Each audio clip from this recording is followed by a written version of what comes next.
Families for Safe Streets and everyone who's been hurt and everyone who's lost a loved one.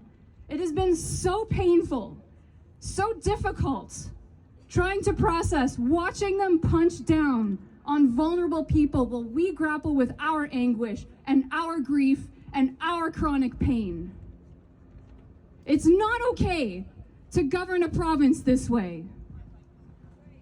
They're trying to distract people, and it's working. Distract them from the fact that public transit is underfunded, our Eglinton Crosstown is delayed by 4 years, our kids are breathing mold in schools, our rural ERs are closed. 2.5 million Ontarians do not even have a family doctor.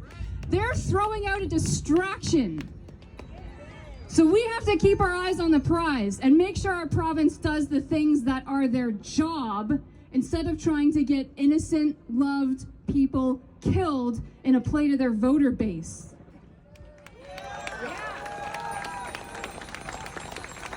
The fact is that safe streets, that's a binary choice. You build safe streets or people die.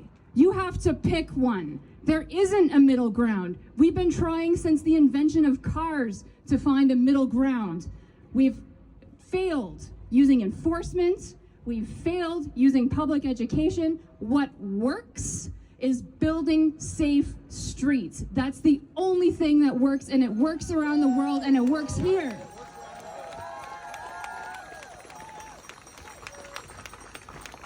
Doug Ford talked about ripping out Bloor, University, and Yonge. I checked into the statistics on those 3 streets before they were upgraded. 34 people were killed. 220 had life-threatening injuries. That is an unbelievable amount of human carnage, and he wants us to go back to that. We cannot accept that. No. We can't let this legislation pass. Every Canadian, every Ontarian has a charter right to safety. If they rip out our safe streets, they're violating the rights of everyone who uses that road. And an attack on safety here is an attack on every Ontarian.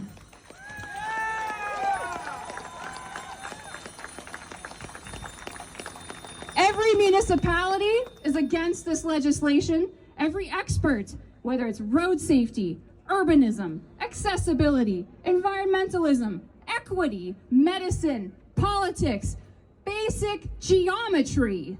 Every expert is against this legislation. It's regressive and it's embarrassing. But don't take it from me. We brought a whole bunch of people here to tell you. So let's give it up for MPP Joel Harden, official opposition transportation critic, champion of road safety, rode his bike from Ottawa to Toronto. Let's go, Joel! Well, look, I've always felt the antidote to misinformation and hatred is love.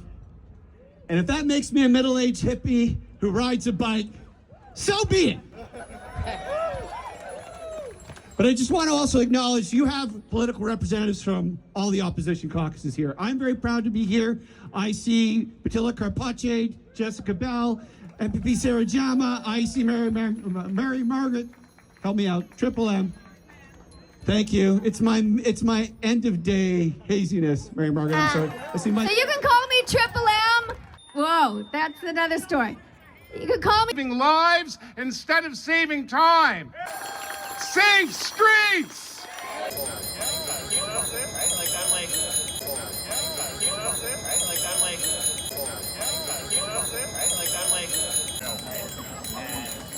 The 905 and the 905 and the 905